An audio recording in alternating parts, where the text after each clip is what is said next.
HOA Karen kept driving across my lawn, so I hid spikes just beneath the grass. The last time she drove across my lawn, she flicked her cigarette out the window and smiled like she'd won. My name's Jason. I'm 42 years old, and I moved to Crofton Hills for one reason: peace. After losing my wife, I didn't want noise, conflict, or company. I wanted a quiet house with a decent yard and a place to plant the flowers she used to love, marigolds, peonies, the whole colorful mess she said made the world tolerable. I found that house, white trim, good bones, backed up to a wooded line, and signed the papers faster than I'd signed anything since our wedding license. I didn't care about the HOA. I should've. For the first 2 weeks, I kept to myself. Unpacked, painted over scuffed walls, mowed the grass exactly 2 inches tall. Planted a half-moon garden along the edge of the front lawn. I was trying to breathe again, something simple, repetitive. Something she would have smiled at. Then came the tire marks. Deep ones. Ugly ruts that cut right through the new sod like claw marks on skin. At first, I thought it was a delivery truck. Maybe a careless landscaper. But I didn't say anything. I just raked it out, patched the damage, and went on with my week. Then it happened again. This time, I saw it. Right out my front window. A silver Range Rover with a vanity plate that read, B3STLYF, barreled across the grass like it was a dirt track, cut the corner, and rolled straight onto the neighboring driveway. No blinkers. No pause. No guilt. Behind the wheel, a woman with designer sunglasses, a fountain ponytail, and the kind of face that looks like it never learned how to say, sorry. She didn't even glance toward the house. I stepped outside as she was getting out. Excuse me, hi. You just drove across my lawn. She didn't break stride. It's not your lawn. That's easement space. It's in front of my house. And I'm the HOA president, she said, snapping her gum like punctuation. Sandra Morris. You're new. Maybe you missed the orientation packet. There was no orientation packet. She turned her back before I could respond. I filed a complaint the next day. Crofton Hills had a shiny little portal for resident disputes, complete with login credentials and a drop-down menu for property violations. I submitted photos, time-stamped footage, and even a satellite image with tire marks overlaid. 3 days later, I got a letter from the HOA. Fine issued, $175 for obstructing shared access point. I read it twice. I thought it was a mistake. But the more I read, the clearer it became. They had blamed me. I attended the next HOA meeting, held in the community clubhouse, a sterile room that smelled like lemon-scented hostility. I sat quietly near the back until my name came up. Sandra, the same woman with the Range Rover, was running the meeting like a courtroom. Next item, she said, flipping through a binder. Violation logged for Mr. Jason Mallory, blocking the utility easement with non-compliant landscaping and irrigation hoses. I don't have any hoses, I said. Calmly. You've planted over a section that utility workers need access to. It's in the bylaws. I looked around the room. No one made eye contact. 2 men in golf polos whispered something and snickered. It's grass, I said. Same grass that's been there. I just fixed it. Sandra smiled, tight, sharp, practiced. Maybe next time plant flowers on the roof if you're so sensitive. The room chuckled. I didn't respond. I didn't yell. I just stood, nodded once, and left. The next morning, the ruts were deeper. She'd done it again. It hadn't rained. The grass hadn't weakened. She had aimed for it. Not a mistake. A message. I stepped outside and saw it clearly this time, the crushed edge of a purple marigold, flattened beneath thick tire tread. That one, Megan had planted it herself, the summer before her last chemo round. I remembered the day. She'd worn a floppy sun hat, sunglasses, and a tank top. Called it her garden armor. I stared at that flower for a long time. Kneeling down, I ran my hand across the bent stalks, the dirt still fresh. My fingers came back with grit, mulch, and a small, twisted root. My throat tightened. It wasn't just grass anymore. It was grief. It was memory. And she had driven through it like it was nothing. I stood up slowly, brushing my palms against my jeans, and walked back inside. Locked the door behind me. Booted up my old desktop.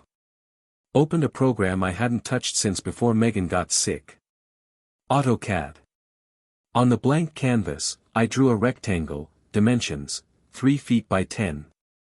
Soil depth, 4 inches. Load limit, 2,800 pounds. Then I opened another file. Something from an old project, retractable bollards. Designed to pop up under specific weight thresholds. With a few tweaks and some reinforced strips of welded steel. The idea formed cleanly. No yelling. No threats. No witnesses. Just pressure. Just physics. Just engineering. Over the next week, I sketched, modified, refined. I sourced scrap metal from a contractor friend. Welded in the garage. Tested pressure sensitivity using sandbags. Dug a trench while pretending to install sprinklers. Nobody asked, nobody cared. Crofton Hills had a culture of silent avoidance unless you gave them a reason to yell. I gave them none. By the end of the 3rd week, the device was in place. 3 narrow panels, pressure-triggered and completely invisible beneath the sod. Enough to puncture the tires of a mid-size SUV. Safe for foot traffic. Deactivatable via an off switch near the porch, just in case. I patched the grass, swept the walk, and stood at the curb with my arms folded, watching the morning sun rise over the quiet cul-de-sac. I wasn't angry anymore. I was focused. She wanted to play games. I build systems for a living. That night, while most of Crofton Hills slept behind drawn curtains and gated fences, I was in my garage, sketching out vengeance with a welding torch in one hand and a caliper in the other. Not rage-fueled. Not reckless. Just calm, methodical execution. I salvaged steel from an old swing set, some broken fencing, and a pile of scrap a friend had left behind years ago. Using Megan's old gardening lamps for soft light, I bent and cut until I had what I needed, 6 razor-edge triangles, dull enough to pass unnoticed by casual inspection, sharp enough to make a Michelin scream. The mechanism was simple. Pressure triggered at a weight threshold of over 2,000 pounds. That way, kids walking across the lawn or the occasional lost Amazon guy wouldn't trigger anything. The spikes would only rise if someone parked or drove something heavy across the same tire path Sandra had taken 3 times already. By sunrise, I had run the final simulation in AutoCAD and marked the underground mounting grid with chalk. Then I went inside, made coffee, and began documenting everything. Not for the police. For proof. For legacy. The first person to find out was Mr. Greaves. He lived across the street in a ranch-style house with peeling white shutters and a 1980s doorbell that buzzed like a fly stuck in a jar. I caught him squinting across the road with binoculars the morning after I'd filled the trench. "You planning to catch a mole army in there?" he asked, hobbling over with his cane. I chuckled. Something like that. When I explained the setup, not the spikes, but the concept, he leaned in, eyes sharpening. "You an engineer?" "Used to be." He grinned. "Retired electrician. Know a good circuit when I hear one. Need a motion bypass or buried kill switch?" I stared at him. Then smiled. "Yes. Yes, I do." From that moment on, Mr. Greaves became my quiet co-conspirator. A veteran of 3 HOA wars, as he called them. He brought over a toolkit that looked like it had survived 2 world wars and rigged a discrete activation toggle on the porch light circuit. Flip it twice quickly, system off. Simple. Effective. Untraceable. And when I told him why I was doing it, he didn't ask me to stop. He just said, "She's been running this neighborhood like a kingdom for too long. Time someone built a drawbridge with teeth." A few days later, Ellie arrived. My niece, 25, law student, sharper than barbed wire and twice as protective. Megan had helped raise her after her parents' divorce. She came up every few weeks to check on me, usually unannounced, always bearing good coffee and harder questions. "Uncle Jay, what's that lump in the front lawn?" I blinked. "New irrigation. You've never irrigated anything in your life." She saw through it fast. So I told her. Everything. She didn't yell. Didn't laugh. She just set her coffee down, grabbed her tablet, and said, "Okay. Let's make sure she can't sue you."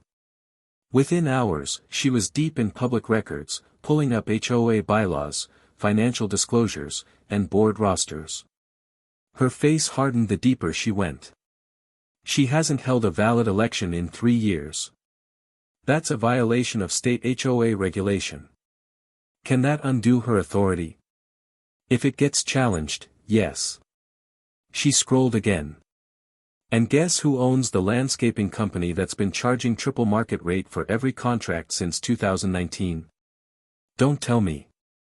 Her college roommate. Now listed as HOA treasurer." Ellie looked up. "This isn't just about driving over your grass. This is fraud." We started connecting dots. Ellie drafted a confidential report, cataloging fines issued disproportionately to single homeowners and widowers. Greaves contributed HOA newsletters, hand-annotated in red pen. I scanned my own complaints and denial letters, dozens of them. Patterns emerged. Karen, Sandra Morris, was using her position to create a profit pipeline for herself and her friends while enforcing rules selectively. The ones who spoke up got fined. The ones who stayed quiet were just ignored. The more we dug, the more I realized, I wasn't the only one she rolled over. I was just the first to roll back. I wanted proof of her intent. Something unfiltered. Something she couldn't lie her way out of. So I built a birdhouse. Rather, I rebuilt one. The original stood beside Megan's flower bed, a cheerful little thing with chipped blue paint. I gutted the inside, mounted a pinhole lens inside the entry hole, and wired it to a weatherproof DVR hidden in the mulch. Motion activated. Audio enabled. Silent. It took 5 days to catch her. 5 days of her circling the cul-de-sac like a queen inspecting her domain. On the 6th day, her SUV veered slightly onto the lawn again, just enough to break the sod.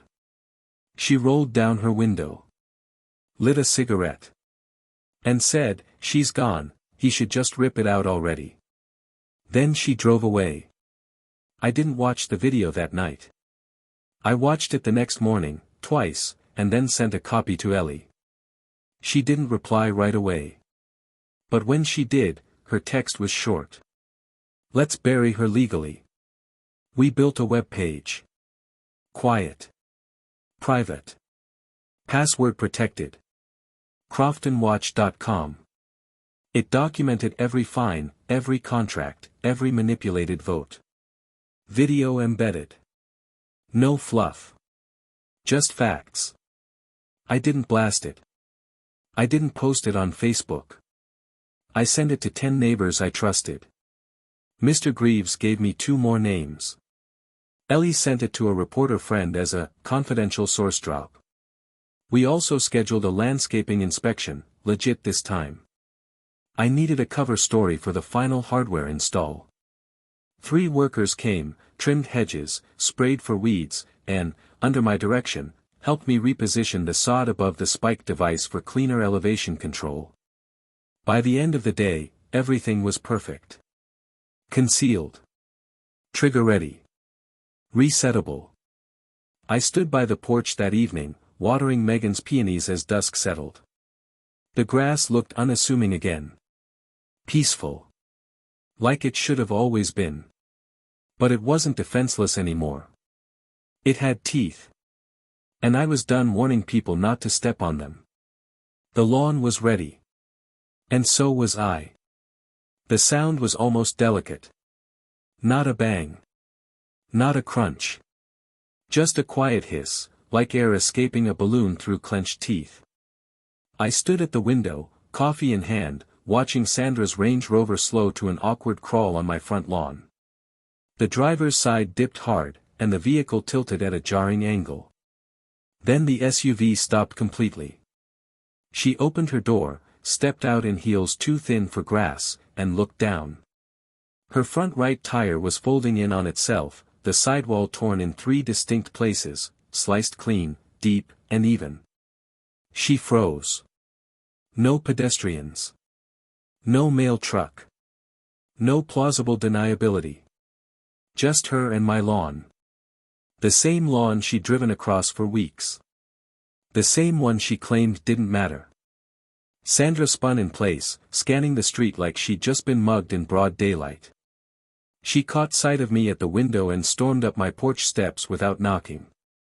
"You vandalized my car," she screamed. I calmly opened the door. She jabbed a manicured finger toward her vehicle. "You're going to pay for that. I have a lawyer, and I swear to God, Jason." I tapped my phone screen and held it up. The screen showed a paused video feed, her SUV, window down, cigarette dangling from her lip. Then her voice. "She's gone, he should just rip it out already." Her mouth closed. I didn't speak. I didn't need to. I let the silence and the playback speak for me. The color drained from her face. For a moment, I thought she might slap the phone out of my hand. Instead, she turned, fast, and stomped back toward her car. She dialed someone furiously, but the words were muffled by distance and rising panic. She left the SUV on the lawn, limping home on foot. I went back inside and flipped the porch light twice to disengage the spike system. Then I poured myself a second cup. The HOA meeting was already scheduled for the next evening. But word got around fast. The moment Sandra's Range Rover was loaded onto a flatbed and towed from my yard, 3 neighbors came knocking. Mr. Greaves already knew, of course. He brought cookies. And a not-so-subtle chuckle. "About damn time," he said. By the time I walked into the clubhouse, the room was packed.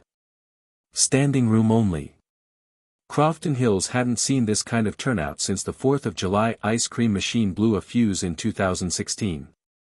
Sandra was already seated behind the folding table marked HOA board, flanked by 2 of her usual lapdogs, Tom Becker, the landscaper treasurer, and Cheryl from compliance, who still refused to look me in the eye after voting for my fine 2 months ago. I took a seat near the front. Ellie and Mr. Greaves flanked me. When the meeting started, Sandra cleared her throat and launched straight into it. "We've had a serious incident of property sabotage. I believe some of you may have heard rumors about an unsafe device being installed under Mr. Mallory's lawn." Gasps. She continued. "This device destroyed my vehicle. It could have endangered anyone walking by, children, pets, and it represents a clear violation of safety codes." I raised my hand. "You don't get to speak," she began.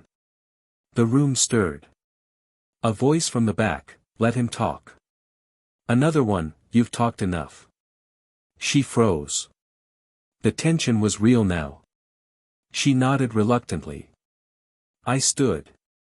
I reached into my backpack and pulled out a manila envelope. Then another. And another. I passed them out. Each packet contained 4 things. A printed transcript of HOA bylaws and Sandra's term limits. Screenshots of the expired board registration with the state. A list of every HOA landscaping payment for the past 3 years. A QR code linking to CroftonWatch.com, password already removed. I clicked the remote in my hand. The screen behind her flickered to life. The birdhouse video played. Her voice. Her SUV. Her smile. By the end, the room was quiet. Except for the sound of her voice, echoing from the speakers. She's gone, he should just rip it out already. Then came the twist. Ellie stood up beside me. My name is Ellie Clark. I'm a second-year law student at the University of Arizona. I've reviewed the governance status of this HOA. According to state law, failure to hold a re-election every 2 years invalidates the authority of the current board. She pointed at Sandra. This woman has held her role for 6. No election. No ballot. Just verbal renewals. More murmurs. Then a voice from the side, she said it was automatic. Ellie nodded. Automatic is not legal. Tom Becker, her treasurer, shifted uncomfortably. This is being blown out of proportion. I clicked another slide. It showed Sandra's personal Venmo transactions. Landscaping payments. HOA reimbursements. Same dates. Same vendor. Her best friend's company. Then Ellie announced, we've also forwarded these findings to the town clerk. Who, I believe, is here tonight. The clerk stood from the back. I've seen enough, he said. Effective immediately, this board is suspended pending formal review. An interim committee will be appointed. Elections will be held. Sandra went pale. She stood up, jabbing the air. This is a setup. It's slander. None of this is admissible. Mr. Greaves stood too. I've lived here for 34 years. This isn't slander, Sandra. This is accountability. Someone clapped. Then another. Then the room broke into applause, not cheering, not loud, but resolute. Solid. The kind of sound that breaks a regime. She tried once more. Tried to spin it the next morning. An email blast. Subject line, fake news and neighbor sabotage. But it was too late. The video had already spread across the HOA Facebook group. The website got over 2,000 hits overnight. A YouTube version of the incident, posted by someone else, was already titled.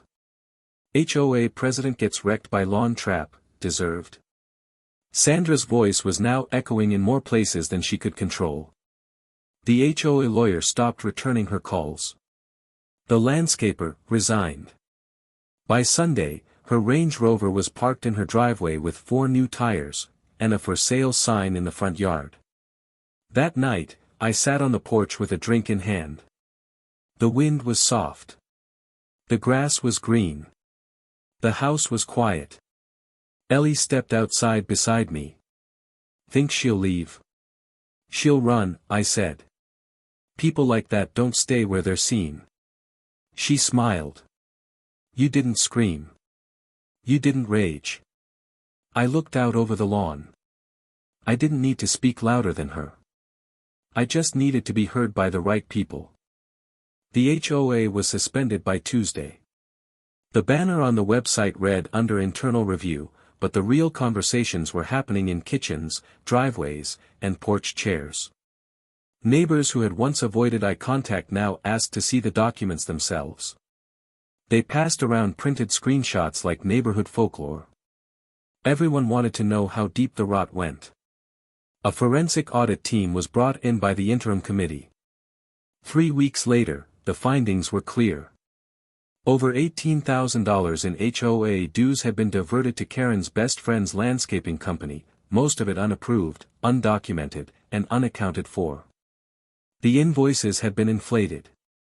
Services billed but never performed. A few signatures on approval forms didn't even match. Residents held a special vote in the clubhouse that Friday. The vote to remove Sandra Morris permanently from the HOA passed with 96% approval.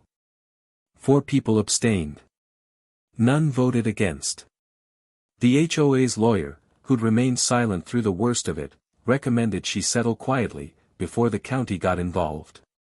Her Range Rover sat motionless in her driveway for days, sun-faded and pitiful, its tires mismatched from the cheap replacements she could now barely justify expensing. Then the sign appeared. For sale. By owner. No HOA involvement. Within a week, she was gone. No farewell letter. No apology. No final word. Just a hollow driveway and silence. Crofton Hills didn't collapse. It healed. We paused all non-essential contracts. The new interim committee, built from volunteers and residents who'd never been asked before, went line by line through every past violation, fine, and fee. More than 20 families had been penalized under false claims, garden overgrowth, garbage bins left too long, flags of improper dimensions. We reversed the fines. Refunded where we could. Paused the landscaping deals and opened the books. They asked me to chair the interim committee. I told them no at first. Then Ellie nudged me. You always said you wanted to protect what Megan built. This is that. So I said yes. I didn't run the meetings with a gavel or a raised voice. I just showed the numbers. Let the facts do what yelling never could. The neighborhood changed. Slowly. But tangibly. Mr. Greaves finally rebuilt his mailbox. The one HOA had forced him to tear down because it didn't match the uniform aesthetic. This time he painted it bright red and added a little American flag that waved in the wind. No one complained. Ellie published her findings in a law journal. Her article, Power, Process, and the HOA Machine, sparked a wave of emails from other neighborhoods. Some asked how to audit their own boards. Some asked how to build a better one. She just forwarded them to me. Uncle Jay, she said, you accidentally started a movement. As for me, I stopped checking the lawn every morning. Not because I stopped caring. But because no one drove across it again. Not once. Instead, I finished restoring the garden Megan had started. I pulled weeds. Replanted what she loved. Added a few touches of my own, desert sage, lemon balm. Things that smell alive. Things that last. And where the crushed marigold had once been, I built a small bench. Sturdy, smooth, sealed against the elements.